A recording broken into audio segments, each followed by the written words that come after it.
The stagecoach kicked up dust as it rattled into Gila City, Arizona, carrying a woman who had traveled 3,000 miles to escape everything she had ever known. And when Natalie Harlow stepped down onto the sun-baked earth in her Boston silk dress, every person on the street stopped to stare at the stranger who clearly did not belong in this frontier town, where survival mattered more than fashion. It was the summer of 1878, and the heat pressed down like a physical weight as Natalie clutched her carpet bag and looked around at the rough wooden buildings, the dirt streets, and the weathered faces of people who had learned to endure this harsh landscape. She had inherited a small boarding house from a distant uncle she had never met, a man who had left Boston 40 years ago and never returned. Her family back east had been scandalized when she announced her intention to claim the property, but Natalie had her reasons for leaving. A broken engagement to a man who had betrayed her trust, parents who saw her only as a commodity to be married off to the highest bidder, and a suffocating society that demanded she fit into a mold that had never felt right. She was 23 years old, unmarried, and now standing alone in a town that looked nothing like the orderly streets of Boston. The boarding house was on the edge of town, a two-story structure that had seen better days but still stood solid against the desert wind. Inside, she found furniture covered in dust sheets, a kitchen that would need work, and 6 rooms upstairs that could house boarders if she could make the place presentable. The previous caretaker, an elderly woman named Mrs. Chen, who had worked for her uncle, had passed away 3 months earlier, and the place had sat empty since then. Natalie spent her first week scrubbing floors, washing windows, and trying to make sense of the supplies she would need to run a boarding house in a town where the nearest proper store was a general mercantile that stocked more ammunition than anything else. The women who passed by her house looked at her with curiosity and sometimes pity, their own dresses made of practical calico and cotton, their hands rough from work. The men tipped their hats but kept their distance, perhaps sensing that this Eastern lady would not appreciate their attention. On the 8th day, a man knocked on her door just as the sun was beginning to set, painting the desert sky in shades of orange and purple that Natalie had never seen in New England. She opened the door to find a cowboy standing on her porch, hat in hand, with dust covering his boots and a polite expression on his weathered face. "Madam, I heard you might be taking in boarders soon," he said, his voice carrying the slow drawl of someone who had lived in the West all his life. "Name is Nathan Hollis. I work at the Triple Crown Ranch about 10 miles north of town, but I need a place in Gila City a few nights a week when we bring cattle in for sale, or when the weather makes the ride back too dangerous." Natalie looked at him properly then, taking in the man who would be her first potential customer. He was tall, with broad shoulders that spoke of hard physical labor, and dark hair that curled slightly at the edges from sweat and heat. His eyes were a striking blue-green, the color of shallow ocean water, and they held a kindness that immediately put her at ease despite her nervousness about this entire venture. He appeared to be in his mid-20s, perhaps 26 or 27, with the kind of face that was handsome in a rugged, practical way, rather than the polished attractiveness of Boston gentlemen. "I am not quite ready yet," Natalie admitted, suddenly aware of how her accent must sound to him, all clipped vowels and proper pronunciation. "But I hope to be accepting boarders within the next 2 weeks. The room would be 50 cents a night, meals included if you want them." Nathan nodded, his eyes taking in her appearance with a quick but not impolite assessment. "That seems fair, madam. I will check back in a fortnight then. If you need any help getting the place ready, the folks at the mercantile can usually point you towards someone willing to do odd jobs." He settled his hat back on his head and turned to leave, but Natalie found herself speaking before she could think better of it. "Mr. Hollis, I wonder if you might answer a question for me. Is there a decent carpenter in town? Some of the porch boards are loose, and I fear someone will injure themselves." Nathan turned back, a slight smile crossing his face. "I can fix that for you right now, madam. I have tools in my saddlebag and it would only take a few minutes. No charge, just being neighborly." Natalie hesitated, unsure if accepting help from a stranger was wise, but something about Nathan Hollis seemed genuinely trustworthy. She nodded and watched as he retrieved a small toolkit from his horse, a beautiful chestnut mare who stood patiently in the evening heat. True to his word, Nathan made quick work of the loose boards, his hands moving with practiced efficiency. "You are from back east," he said as he worked, not a question but an observation. "Boston," Natalie confirmed, standing in the doorway to watch. "Is it that obvious?" "The dress gave it away first, but also the way you talk. Nothing wrong with it, just different from what folks are used to around here." He hammered in a final nail and tested the board with his weight. "What brings a Boston lady all the way to Gila City?" Natalie considered how much to reveal to this stranger. "I inherited this property from an uncle. It seemed like an opportunity for a fresh start." Nathan straightened up, brushing dust from his hands. "Fresh starts are good.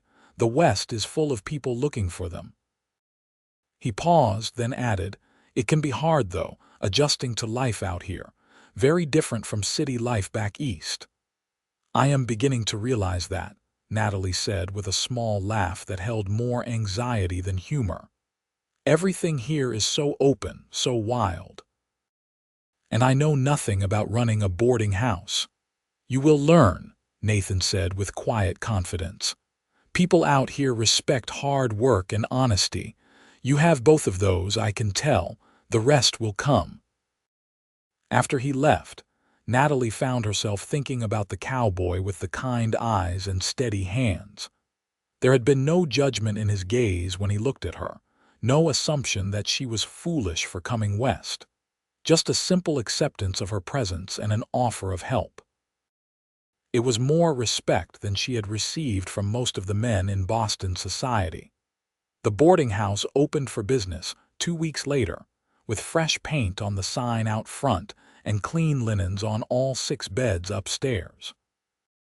Nathan Hollis became her first regular boarder, staying 2 or 3 nights a week when ranch business brought him to town. He was a quiet presence, always polite, always cleaning up after himself, and always paying on time. Other boarders followed as word spread that the Harlow house was clean, affordable, and served decent meals.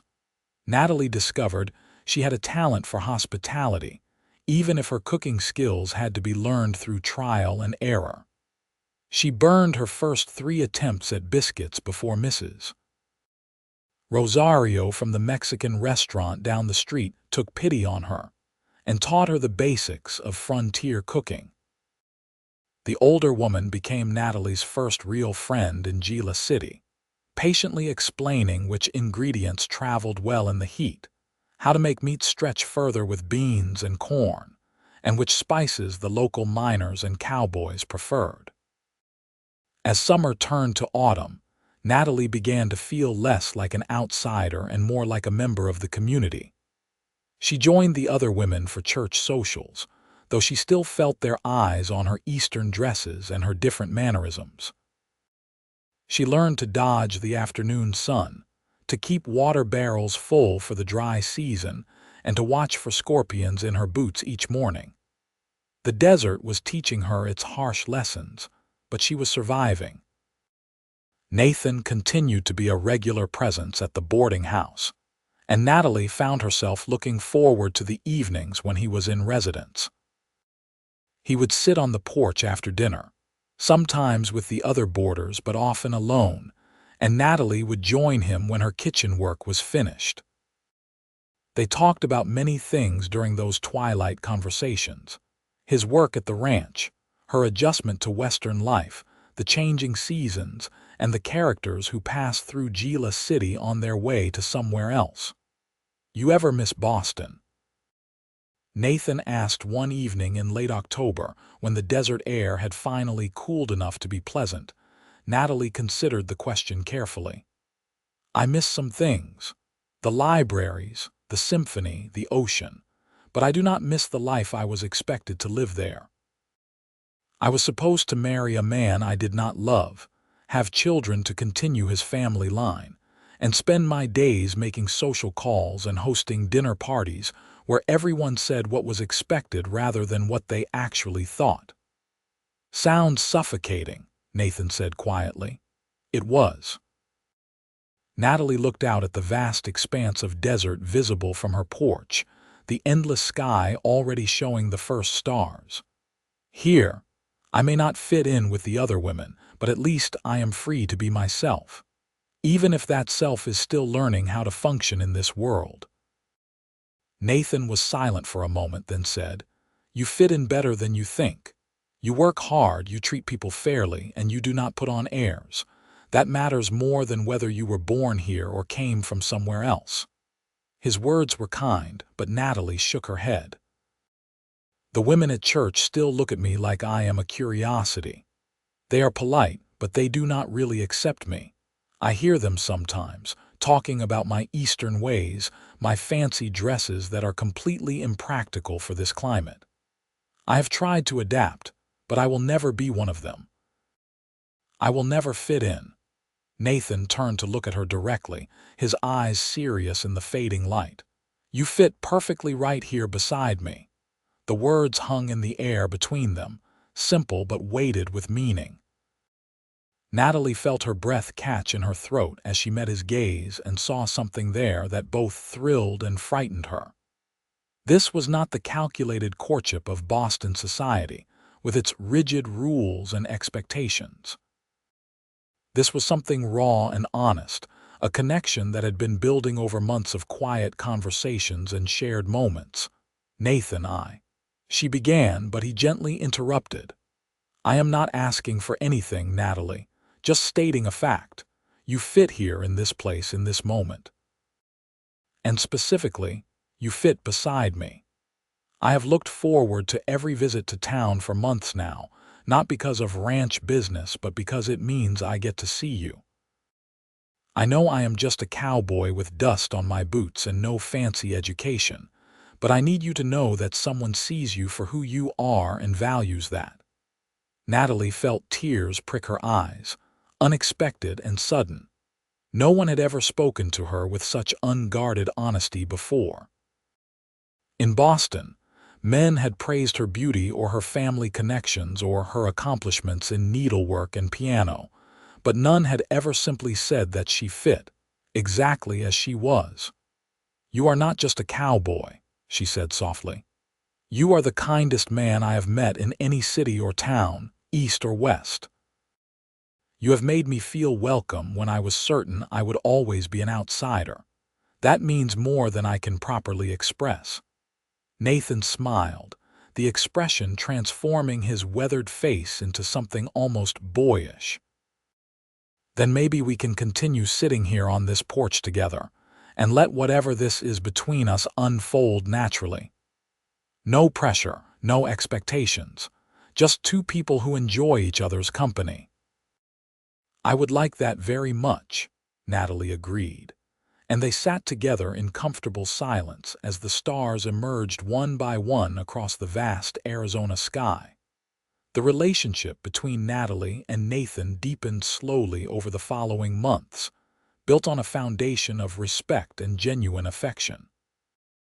Nathan taught Natalie practical skills she had never needed in Boston: how to ride a horse, how to identify which plants in the desert were useful and which were dangerous, and how to read the weather in the shape of distant clouds.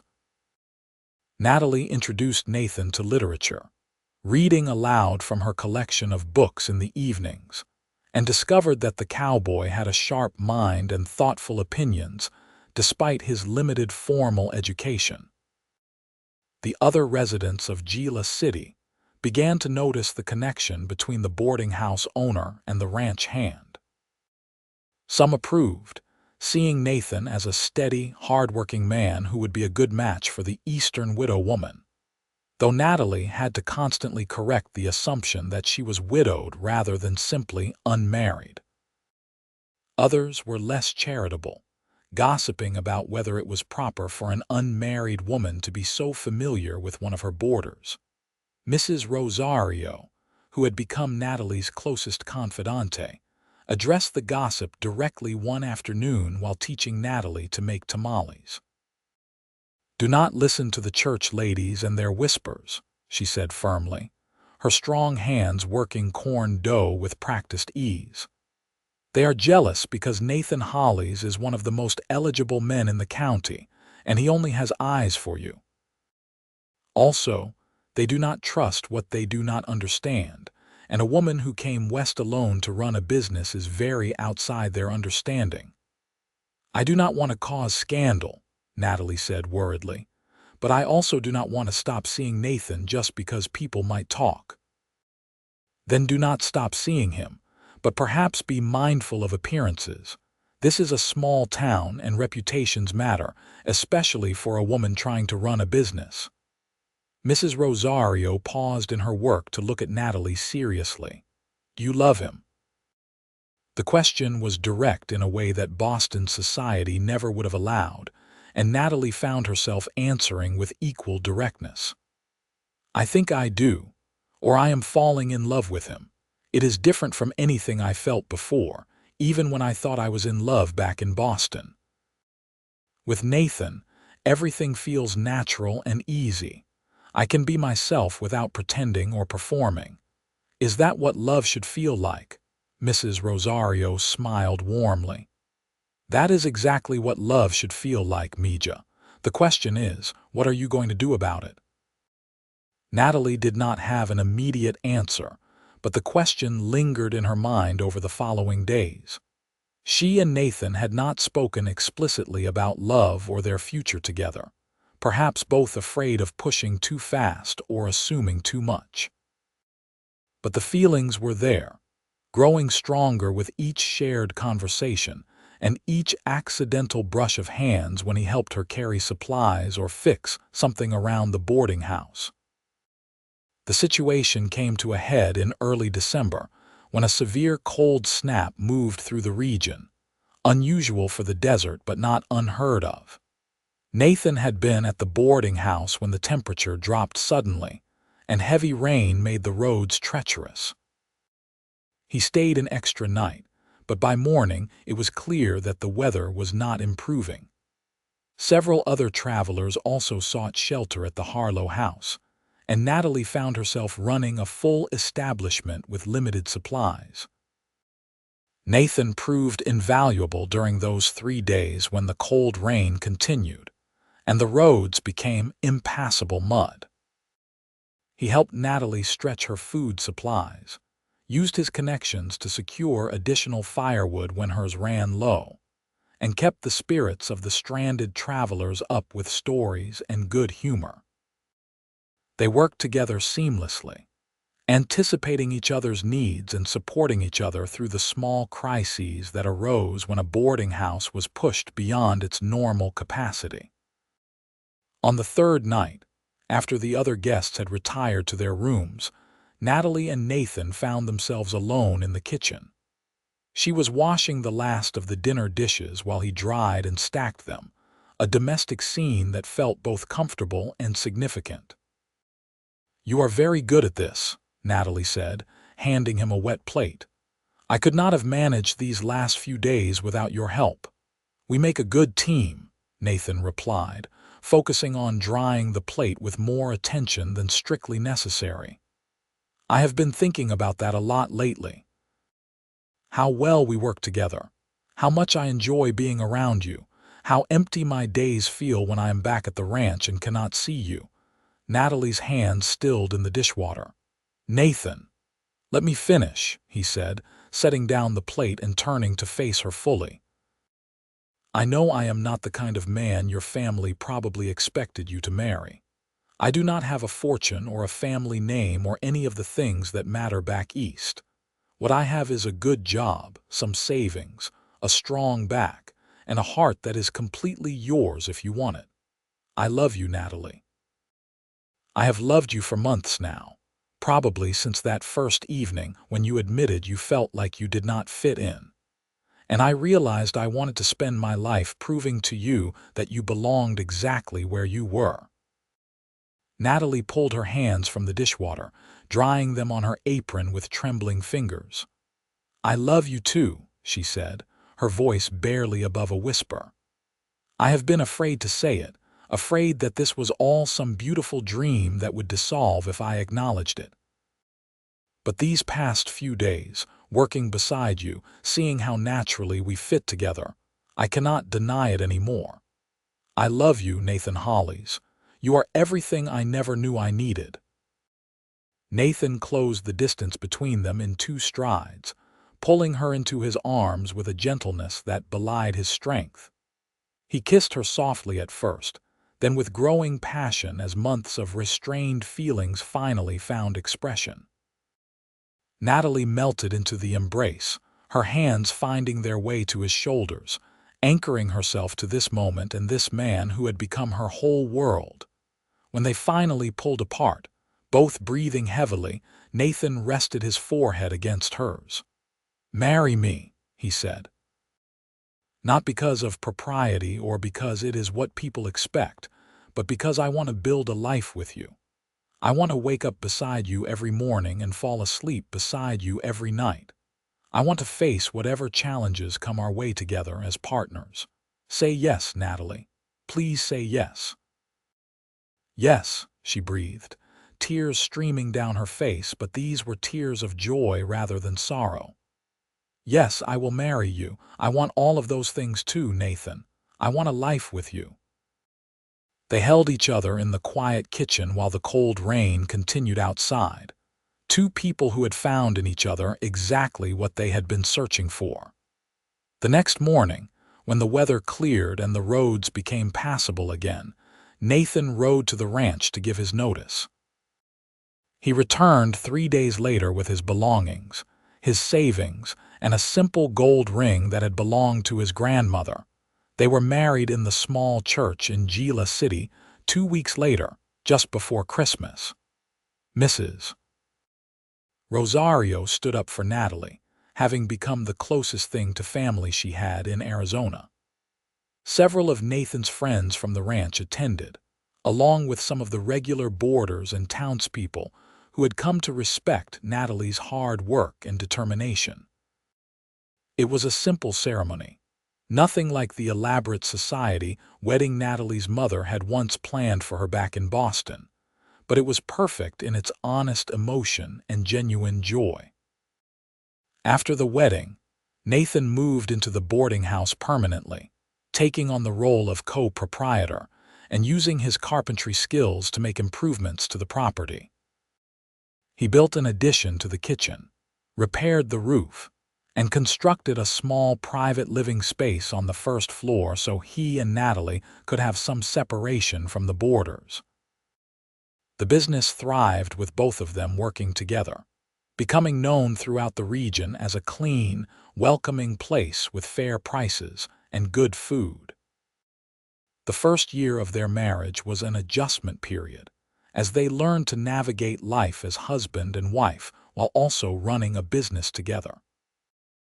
They had disagreements, of course, about everything from how to handle difficult boarders to where to spend their limited funds, but they approached each conflict with respect and willingness to compromise.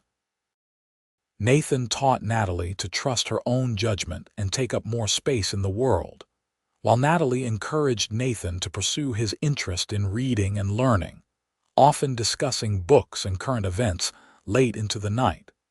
The town's opinion of Natalie shifted noticeably after her marriage. As Mrs. Hollis, she was finally granted a level of respectability and acceptance that had eluded her as a single woman running a boarding house. The church ladies included her more readily in their social activities, and other business owners in town treated her as an equal partner rather than an oddity. While Natalie appreciated the easier social navigation, she also felt frustrated by the realization that she had not fundamentally changed, only her marital status had. And apparently that was all that mattered to some people. Nathan understood her frustration, having observed similar attitudes throughout his life. "People fear what is different," he told her one evening as they sat together on their porch, a ritual they had maintained from their courtship days. "A woman alone, making her own way, challenges their understanding of how the world should work. But a woman with a husband fits into the story they already know. It is not fair, but it is the reality we are living in. I suppose I should just be grateful that they are finally accepting me," Natalie said with a sigh. "Or you could continue being exactly who you are and let them adjust to that reality," Nathan replied with a slight smile. "You have never needed their approval to be worthy, Natalie. You proved your worth by surviving and thriving in this difficult place. Their acceptance is nice, but it should not define how you see yourself." His words were a reminder of why she had fallen in love with him in the first place. Nathan saw her clearly, valued her for who she truly was, and never asked her to diminish herself to make others more comfortable. It was a rare gift, and one she treasured. In the spring of 1880, Natalie discovered she was pregnant. The news brought overwhelming joy mixed with anxiety about bringing a child into the harsh desert environment. Nathan was thrilled, immediately beginning plans to expand their private living quarters to accommodate a nursery. He became even more protective of Natalie, insisting she rest more and do less of the physical labor involved in running the boarding house. Natalie, however, was determined not to become an invalid just because she was expecting. "Women have been having babies since the beginning of time," she reminded Nathan when he fussed over her carrying a basket of laundry. "I am perfectly capable of continuing to work. In fact, staying active is probably healthier than sitting around worrying." Mrs. Rosario, who had raised 7 children of her own, supported Natalie's approach while also teaching her what to expect and how to prepare for childbirth in a place where medical care was limited. The older woman's practical wisdom and calm confidence helped ease many of Natalie's fears about the upcoming birth. As summer arrived and Natalie's pregnancy progressed, the boarding house became too much for her to manage alone, even with Nathan's help. They hired a local woman, Sarah Mitchell, to assist with cooking and cleaning. Sarah was in her 40s, widowed young, and had been supporting herself through various jobs around town. She proved to be a blessing, handling the day-to-day operations with efficiency, while Natalie focused on the financial management and guest relations aspects of the business. The baby arrived in late August during the hottest part of the year, a fact that Natalie would later joke was appropriately dramatic for a child born in the desert. The labor was long and difficult, attended by Mrs. Rosario and a local midwife named Ann Crawford. Nathan paced outside the room for 14 hours, refusing food or rest until he heard the first cry of his child. They named him Henry Nathan Hollis, and he was perfect in every way despite his difficult entrance into the world. Nathan held his son with trembling hands and tears streaming down his face, overcome with love for this tiny human they had created together.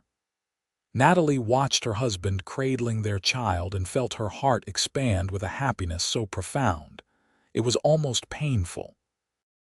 The first months of parenthood were exhausting and wonderful in equal measure.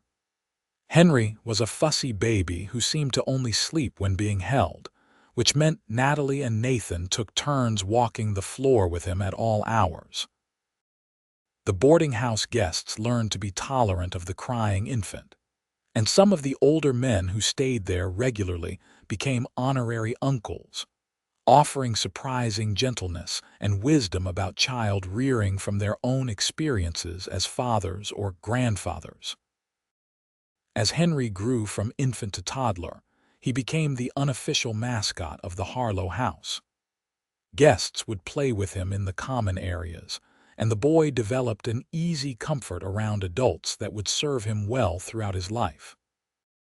He had Nathan's blue-green eyes and Natalie's dark hair, and he possessed a curious nature that got him into constant mischief.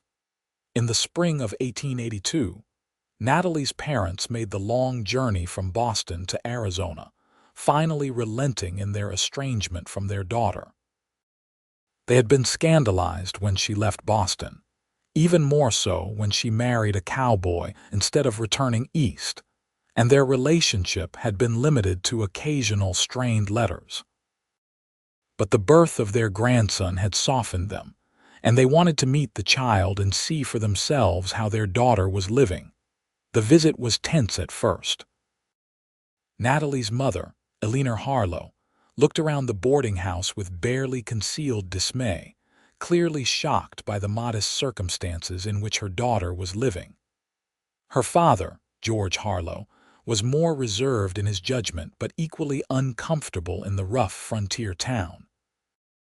They stayed at the boarding house, of course, though Alina made numerous comments about the dust, the heat, and the lack of proper amenities. Nathan handled their barely concealed disdain with remarkable patience, treating them with courtesy even when they spoke to him with condescension. He answered their probing questions about his background, his income, and his prospects without defensiveness, presenting himself honestly as a working man who loved their daughter and was building a good life with her. The turning point came 3 days into the visit when young Henry fell and scraped his knee badly while playing outside.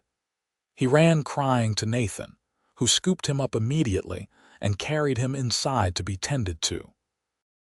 Natalie watched her parents observe as Nathan gently cleaned and bandaged the wound, speaking softly to his son to calm his tears, then held the boy until he stopped crying.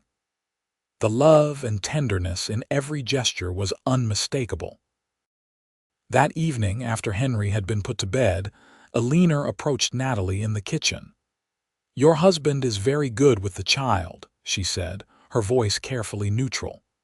"He is a wonderful father," Natalie replied, defensive despite herself. Alina was quiet for a moment, then said, "I owe you an apology, Natalie. I came here expecting to find you living in squalor, married to some rough man who did not appreciate what he had in you. I was prepared to try to convince you to return to Boston, but I can see that I was wrong. You have built a good life here. Your husband clearly adores you and your son, and while this is not the life I envisioned for you, it is evident that you are happy." Natalie felt tears welling up at her mother's unexpected words. "I am happy, Mother, happier than I ever was in Boston.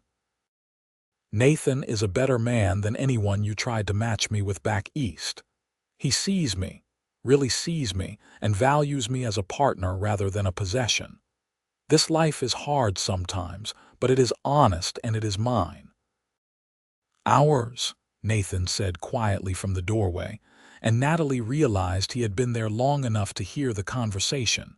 He walked over and placed a supportive hand on her shoulder. "The life is ours together. That is what makes it work." Alina nodded slowly, and for the first time since arriving, she smiled with genuine warmth. "Then I am glad she found you, Mr. Hollis. You have given my daughter something I failed to provide, the freedom to be herself." The remaining days of her parents' visit were markedly improved. George Harlow even unbent enough to have several long conversations with Nathan about Arizona's territorial politics and the changing nature of the cattle industry. When they left to return to Boston, there was a new understanding and respect between them all. Alina promised to write more regularly, and George quietly slipped Natalie an envelope containing money that he said was her inheritance from a distant aunt. though Natalie suspected he had simply wanted to help without making it seem like charity.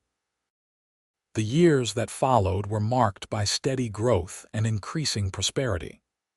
The boarding house expanded its operations, and Nathan began investing in local business ventures, including a partnership in a freight company that hauled goods between Gila City and the larger towns. Natalie became involved in organizing a women's literacy program at the church, teaching reading and writing to women who had never had the opportunity to learn, including several Mexican and Native American women who faced particular barriers to education.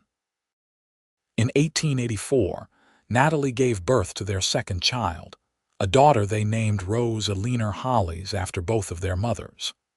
The birth was easier than Henry's had been, and Rose proved to be a calmer baby who slept well and smiled easily. Henry, now 4 years old, was enchanted with his baby sister and appointed himself her protector, a role he took very seriously. The children grew up in the unique environment of the boarding house, exposed to people from all walks of life.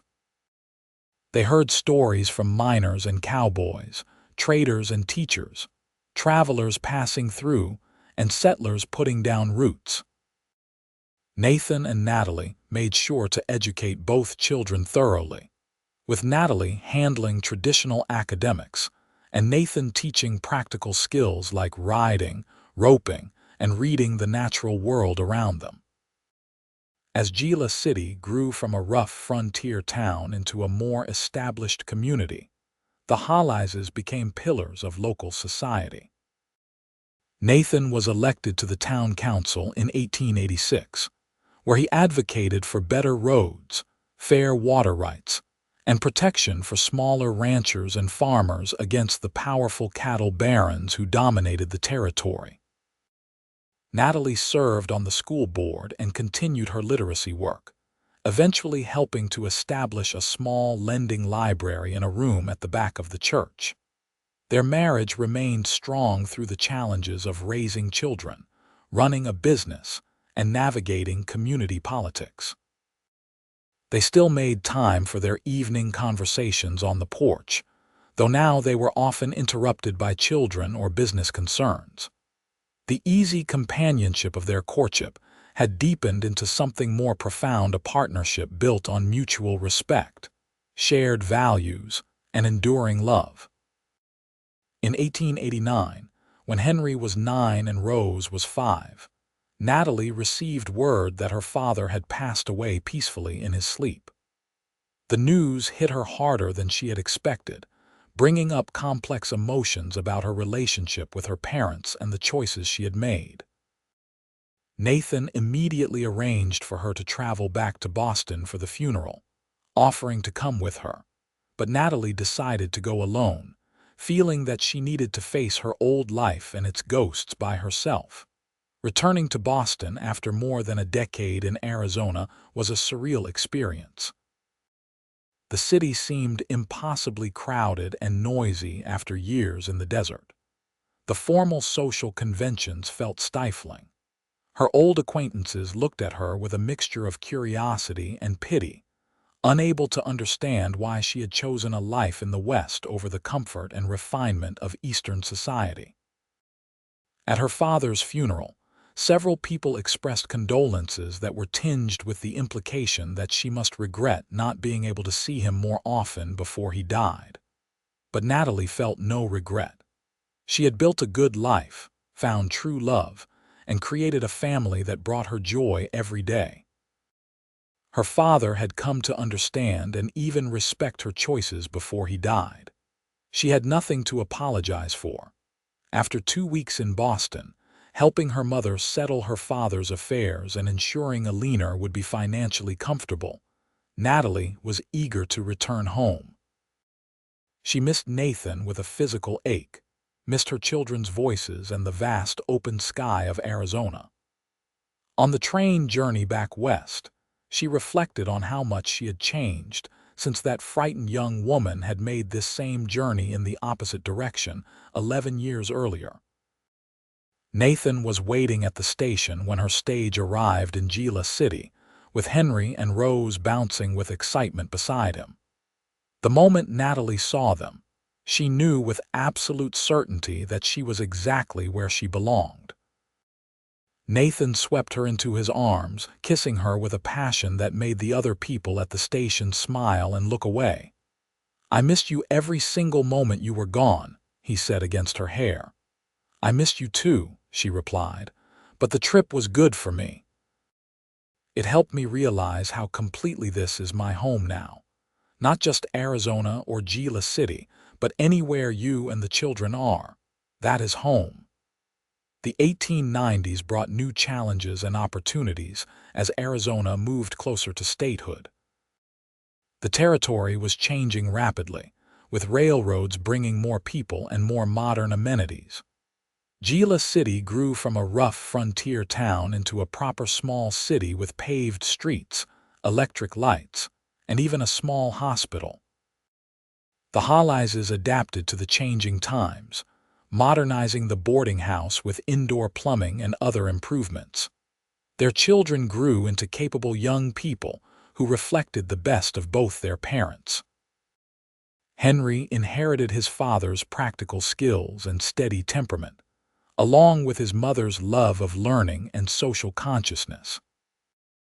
Rose was a spirited girl who refused to be confined by conventional expectations of how young ladies should behave, riding horses as well as her brother, and speaking her mind with confidence that sometimes shocked the more traditional townspeople. In 1895, Natalie's mother Alina made the journey to Arizona again, this time to stay permanently. She was 70 years old and increasingly frail, and she wanted to spend her remaining years near her only child and grandchildren. Nathan helped convert part of the boarding house into a comfortable apartment for her, and Alina became a fixture in their household, finally fully embracing the Western life her daughter had chosen. The new century arrived with hope and uncertainty. Arizona's push for statehood intensified, with Nathan becoming increasingly involved in the political movement. Natalie continued her educational work and also became active in the women's suffrage movement, which was gaining strength in the Western territories. They attended rallies and hosted discussion groups at the boarding house, teaching their children that civic engagement and fighting for justice were important responsibilities. Henry left home in 1900 to attend a university in California, the first person in Nathan's family to pursue higher education. Nathan was immensely proud, though he missed his son terribly. Rose, at 16, was already making noises about wanting to study medicine, an ambition that would have been considered absurd for a woman a generation earlier, but was becoming increasingly possible. In the spring of 1902, Natalie Harlow passed away peacefully in her sleep, surrounded by family. She was 82 years old and had spent the last 7 years of her life in Arizona. Years, she had told Natalie repeatedly, were among her happiest. At her funeral, people shared stories of the elegant Boston lady who had learned to love the desert and had become a beloved grandmother figure to many in the community beyond just her own family. After Alina's death, Natalie found herself reflecting on the journey that had brought her from Boston to Gila City, from lost young woman to successful business owner, wife, mother, and community leader. Every choice had seemed terrifying at the time, but each one had led her closer to the life she was meant to live. You ever wonder what would have happened if you had not gotten on that stage 24 years ago? Nathan asked one evening as they sat together on their porch, older now but still finding peace in this shared ritual. Sometimes, Natalie admitted, but only in the way you might wonder about a path not taken, not with any actual desire to have lived differently. If I had stayed in Boston, I would have married someone appropriate and lived a constrained, unhappy life. I never would have known what real love feels like. I never would have had you or Henry or Rose. I never would have discovered that I was capable of building something meaningful with my own hands and mind. I think about it too, Nathan said quietly. What if I had not decided to knock on your door that evening? What if I had been too shy or had not needed a room in town? I would have missed out on the greatest blessing of my life. You changed everything for me, Natalie. Before you, I was just drifting through life, doing my work but not really building toward anything. You gave me purpose and partnership and a love I had never imagined possible. Natalie reached for his hand, their fingers intertwining with the ease of decades of practice. We found each other at exactly the right moment. Two people who did not quite fit in the worlds we came from, creating our own world together. You fit perfectly right here beside me, Nathan said, echoing the words he had spoken all those years ago, words that had changed everything. And you beside me, Natalie replied. Always. The years continued to pass with the steady rhythm of a life well lived. Henry returned from university with a degree in law and opened a practice in Gila City, becoming an advocate for fair treatment of the diverse populations that made up Arizona's communities. He married a schoolteacher named Margaret in 1905, and they gave Nathan and Natalie their first grandchild, a boy named George after Natalie's father, in 1906. Rose did pursue medicine, attending a women's medical college in the East Coast and returning to Arizona as one of the territory's first female physicians.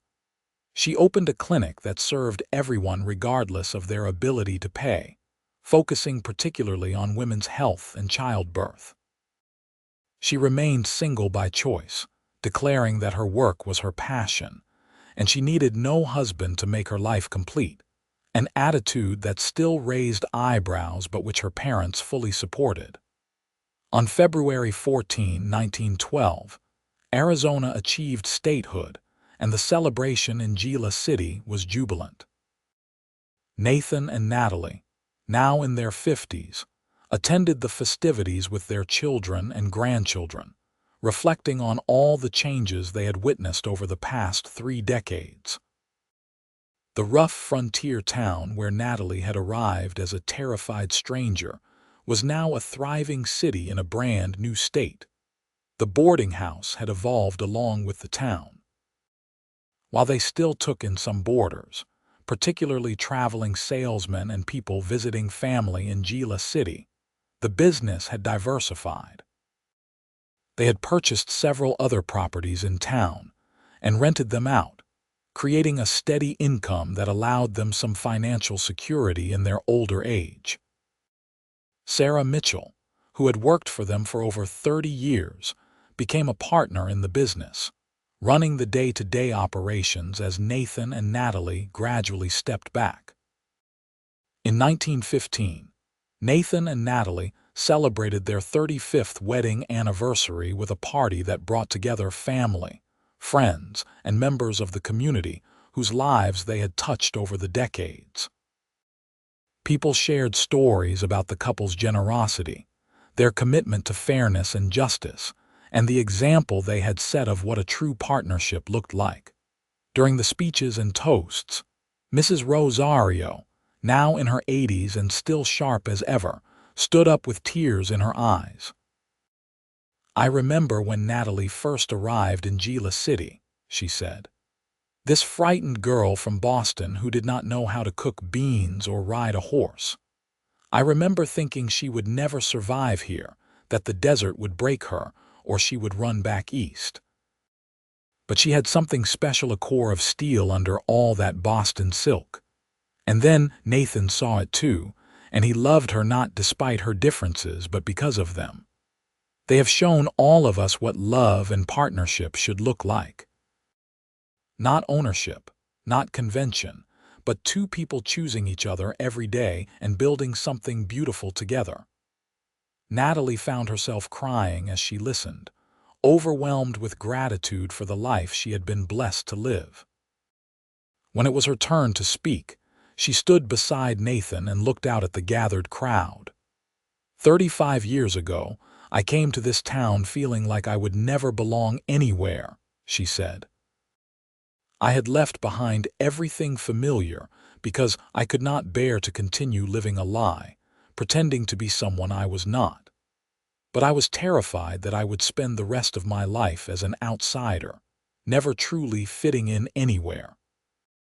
Then I met Nathan, and he taught me the most important lesson I have ever learned, that fitting in is not about changing yourself to match everyone else.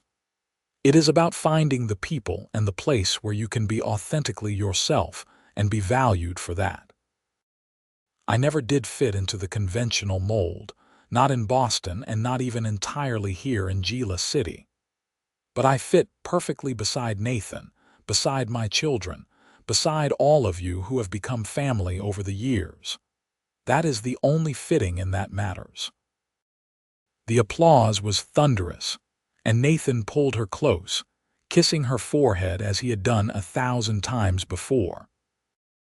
Later, when the party had ended and they were alone on their porch under the vast Arizona sky, he held her hand and said, 35 years, and I still get excited when I know I am going to see you. Still feel grateful every morning when I wake up next to you. Still think you are the most remarkable woman I have ever met. Only 35 years, Natalie replied with a smile. We have at least that many more ahead of us. Is that a promise? Nathan asked. It is an intention, she said. And we Hollises are very good at making our intentions reality. They did have many more years together, though not quite the 35 Natalie had optimistically predicted. In the 1920s, as they moved into their 60s, both began to slow down physically. Nathan's joints ached from decades of hard labor, and Natalie's eyesight weakened, making reading difficult. But their minds remained sharp, and their love for each other never dimmed.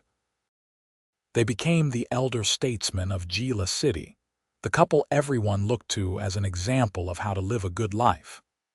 They attended Henry's eldest son's graduation, Rose's opening of a second clinic, and the weddings of numerous grandchildren. They watched as the world changed with new technologies and social movements, sometimes confused by the pace of change, but always trying to stay engaged and relevant. In 1928, Nathan suffered a minor heart episode that frightened them both. The doctor ordered rest and limited activity, which Nathan followed grudgingly. He hated being idle, but Natalie was firm in enforcing the doctor's orders, having no intention of losing her husband to stubbornness.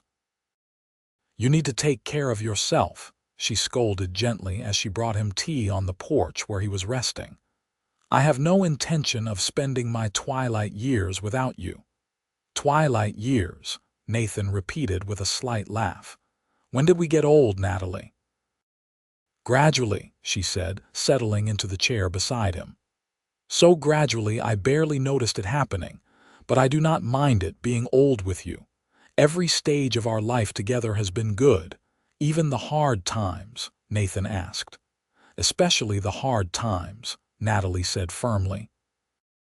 Because those are the moments that proved what we had was real and strong enough to withstand anything. Any relationship can be good when things are easy. It is the difficult times that show what you are really made of. Nathan recovered from his heart episode, but it was a reminder that their time was finite. They made a conscious decision to focus on what mattered most: time with family, deepening relationships with their children and grandchildren, and continuing the community work that had always been important to them. In 1930, Gila City honored Nathan and Natalie Hollis with a celebration marking 50 years since their marriage. The event was held in the town square, which had been named Hollis Plaza 5 years earlier, in recognition of their contributions to the community. Their children organized the event, bringing together family from across the state and beyond. Henry gave a speech about his parents that captured the essence of who they were. My mother and father have shown me what it means to love courageously. They each took risks to find each other, my mother leaving behind everything she knew, my father opening his heart to someone from a completely different world. They built a life based on mutual respect, shared values, and the kind of deep affection that only grows stronger with time. They raised me and my sister to believe that we could be anything we wanted to be, that our gender, our background, or others' expectations did not have to define our limits. They lived their values every day, treating everyone with dignity and fighting for justice even when it was uncomfortable or unpopular. They are my heroes, and I am grateful every day to be their son. Rose followed with her own tribute, making the crowd laugh with stories of growing up in the boarding house and all the interesting characters she had met.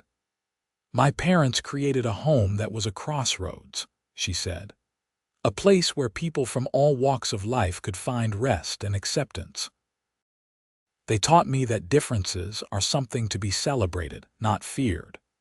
That a woman could have ambitions beyond marriage and motherhood, though those things are wonderful if you choose them. That love is not about possession or control, but about partnership and mutual support. Every patient I treat, every life I help bring into the world, I do so with the lessons they taught me about dignity and compassion. When it was time for Nathan and Natalie to respond to all the tributes, they stood together at the podium, hands clasped. Nathan spoke first. 50 years ago, I knocked on the door of a boarding house and met a woman who would change my entire life. I did not know it in that moment, of course. I just thought I was asking about a room to rent. But something in Natalie's eyes, some combination of fear and determination and hope, captured my attention. Over the following months, I learned who she really was, this brilliant, kind, courageous woman who had left behind everything familiar because she refused to live a lie. She inspired me to be a better man, to think bigger, to use my life for something beyond just getting by. Everything good in my life stems from the day I met Natalie Harlow and somehow convinced her to take a chance on a cowboy with more heart than prospects. Natalie wiped tears from her eyes as she took her turn to speak. Nathan told me once, when I was feeling like I would never truly belong in this place, that I fit perfectly right here beside him. Those words changed everything for me. They were not asking me to become someone else or to minimize myself to make others comfortable. They were a simple statement of acceptance and love. For 50 years, Nathan has continued to show me that same acceptance, that same love.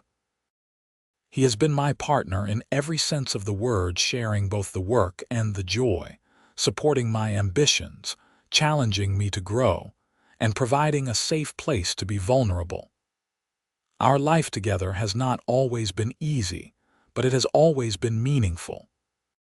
We have built something together that will outlast us, a family, yes, but also a legacy of how to treat people, how to fight for justice, how to love generously and live authentically. I am grateful for every single day I have had beside this man. The celebration continued late into the evening, with music and dancing and the sharing of food and stories. As the sun set over the desert, painting the sky in the brilliant colors that still took Natalie's breath away after 50 years, she and Nathan slipped away from the crowd to stand at the edge of the plaza, looking out at the town they had helped build. "No regrets?" Nathan asked softly. "Not a single one," Natalie replied. "You?" "Only that I cannot do it all over again," Nathan said with a smile. "But I suppose once is enough when you get it this right the first time." They stood together in comfortable silence, two people who had started as strangers and become so intertwined that it was impossible to imagine one without the other. The desert wind blew gently, carrying the sounds of celebration and the scent of sage and creosote, Somewhere in the gathering darkness, an owl called, and coyotes answered with their evening chorus. Nathan and Natalie continued their lives together into the 1930s, adapting to the changes that age and time brought. Nathan's health remained fragile, requiring careful management, but he stayed engaged with life through his grandchildren and the local political scene. Natalie's vision continued to deteriorate, but Rose arranged for her to get proper glasses that helped considerably. They relied more on their children and the younger generation to handle physical tasks, but their wisdom and experience made them valuable advisors to family and community alike. The Great Depression hit Arizona hard, as it did the rest of the country. The Hollises used their resources to help where they could, offering reduced rent to tenants who were struggling and working with Rose to ensure her clinic could continue serving those who could not pay. They had lived through hard times before and knew that community support was essential for survival. In 1934, on a clear autumn evening, Nathan and Natalie sat together on their porch as they had done thousands of times before. They were both 76 years old, married for 54 years, and still finding comfort in each other's presence. Nathan had been feeling tired lately, more so than usual, but he had brushed off suggestions that he see the doctor, insisting he was just slowing down with age. As the stars emerged one by one, Nathan squeezed Natalie's hand. "I love you," he said simply. "I have loved you since the moment I first saw you standing in that doorway, looking both terrified and determined. I will love you until my last breath and whatever comes after that." "I love you too," Natalie replied, concerned by the unusual solemnity in his tone. "Nathan, are you feeling all right?" "I am feeling grateful," he said. "Grateful for every moment we have had together. Grateful that I took a chance and knocked on your door all those years ago. Grateful that you saw something in a simple cowboy worth loving." "You were never simple," Natalie said firmly. "You are the most extraordinary man I have ever known. You taught me what love really means, not possession or control, but partnership and respect and choosing each other every single day." They sat together until the moon rose, talking quietly about their life, their children, their grandchildren, and the legacy they hoped to leave. When they finally went to bed, Nathan held Natalie close, and she fell asleep listening to his heartbeat, a sound that had become as familiar to her as her own breathing. In the early hours of the morning, Natalie woke to find Nathan had passed peacefully in his sleep, his arms still around her. She held him and wept, her grief profound and overwhelming. She had known this day would come eventually, they both had, but knowing did not make it easier. Nathan had been her partner, her great love, her best friend for over half a century. The world felt impossibly empty without him in it. The funeral was attended by hundreds of people, a testament to the impact Nathan had made on his community over his 76 years. Henry delivered a eulogy that celebrated his father's integrity, kindness, and dedication to justice. Rose spoke about how her father had supported her unconventional ambitions without question, modeling what it meant to truly respect women as equals. Grandchildren shared memories of his patient teaching, his terrible jokes, and his unfailing presence in their lives. Natalie sat in the front row, surrounded by family, and listened to all the tributes to the man she loved. When it was her turn to speak, she stood with difficulty, her grief making her feel older than her years. "Nathan once told me that I fit perfectly right here beside him," she said, her voice shaking but clear. "For 54 years, I have had the privilege of being beside him through joy and sorrow, challenge and triumph, youth and age.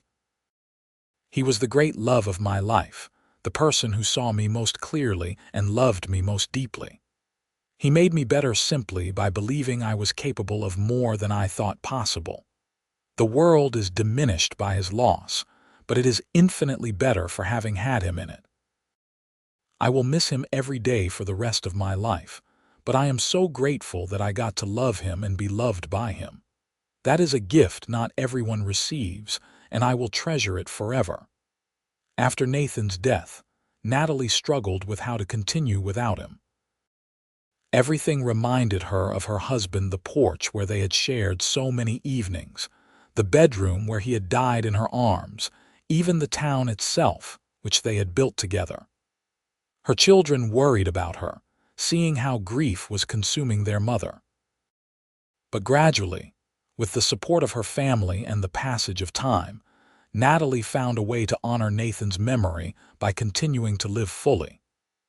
She threw herself into her community work, expanding the literacy program and becoming an advocate for elderly residents who needed support. She spent time with her grandchildren, passing on stories about their grandfather and the lessons he had taught her about courage, integrity, and love. On what would have been their 55th anniversary, Natalie sat alone on the porch and spoke aloud to Nathan, feeling foolish but also comforted by the one-sided conversation. "I miss you terribly," she said to the empty air. "Every day I wish I could tell you something or ask your opinion or simply hold your hand. But I am trying to keep living in a way that would make you proud. I am trying to remember that while you are gone, the love we shared is not. That love shaped me, changed me, made me into who I am. It will be part of me until I take my last breath. Thank you for loving me, Nathan. Thank you for seeing me when I felt invisible, for valuing me when I felt worthless, for standing beside me when I felt alone. You gave me the greatest gift of my life, a true partnership built on respect and affection and shared values. I love you still, and I always will." Natalie lived for 6 more years after Nathan's death. Years filled with watching grandchildren grow, supporting her children's work, and continuing to be an active member of her community. She remained mentally sharp until the end, reading voraciously with the help of magnifying glasses and engaging in spirited debates about politics and social issues. In the spring of 1940, at the age of 82, Natalie's health began to decline rapidly. Her heart was failing, the doctor told her children, and there was nothing to be done except make her comfortable. Henry and Rose moved her into Rose's home so she could be properly cared for, surrounding her with family during her final weeks. On a warm May evening, with the desert sunset painting the sky in glorious colors, Natalie gathered her children and grandchildren around her bed. She looked at each of them with love and pride, seeing in their faces echoes of Nathan and herself, proof that their love had created something that would endure long after they were both gone. "I have had an extraordinary life," she told them, her voice weak but her words clear. "I took a risk when I was 23 years old, getting on a stagecoach to a place I had never seen to claim a life I knew nothing about. I was terrified, but I went anyway because I knew I could not continue living the life that was expected of me. That choice led me to your father, to this family, to a richness of experience I never could have imagined. I want you all to remember that being brave enough to be yourself, to make choices that align with your true values even when they are difficult, is the most important thing you can do. Your father taught me that I fit perfectly beside him, exactly as I was. Find people who make you feel that way and hold on to them with everything you have." She paused, catching her breath, then continued, "I will see your father soon. I believe that with my whole heart. We will be together again, and it will be as easy and natural as it was from the beginning. Do not grieve too long for me. Instead, celebrate the life I got to live and the love I got to experience. That is all anyone can ask for, to love and be loved, to live authentically, and to leave the world a little better than you found it." 2 days later, On May 18, 1940, Natalie Harlow Hollis passed away peacefully in her sleep, 62 years after she had first arrived in Gila City as a frightened young woman looking for a fresh start. She was buried beside Nathan in the town cemetery under a simple headstone that read, Natalie Harlow Hollis, 1857–1940. Beloved wife, mother, grandmother, friend, she fit perfectly right here. The funeral was a celebration of a life well lived, with stories shared about Natalie's courage, her dedication to education and justice, her fierce love for her family, and the example she set of what it meant to live authentically. The literacy program she had started was renamed in her honor, and the town established a scholarship for young women pursuing education, ensuring that her legacy of empowering women to follow their dreams would continue for generations. Years later, when historians looked back at the early days of Arizona statehood, the story of Nathan and Natalie Hollis was held up as an example of the courage and determination of the people who had built the West. But more than that, their love story became legendary. Two people from different worlds who had found in each other exactly what they needed, who had built a life based on partnership and respect, and whose love had endured through all the challenges that life could throw at them. Their great-grandchildren would tell the story of how Natalie had once said she would never fit in, and how Nathan had replied that she fit perfectly right here beside him. Those words, spoken on a porch in a small Arizona town in 1878, had been the foundation of a love story that spanned over half a century and created a family that would carry their values forward into the future. The boarding house where they had lived and worked together was eventually converted into a museum celebrating frontier life, with special exhibits dedicated to Nathan and Natalie's contributions to the community. The porch where they had spent countless evenings talking and dreaming together was preserved, and visitors could sit in the same spot and imagine the conversations that had taken place there, the love that had been nurtured there, the life that had been built there. In the end, Nathan and Natalie Hollis proved that fitting in was not about conforming to others' expectations or changing yourself to match some ideal. It was about finding the place and the people where you could be authentically yourself and be valued for exactly who you were. They had found that in each other, and in doing so, they had created something beautiful and enduring that would inspire people for generations to come.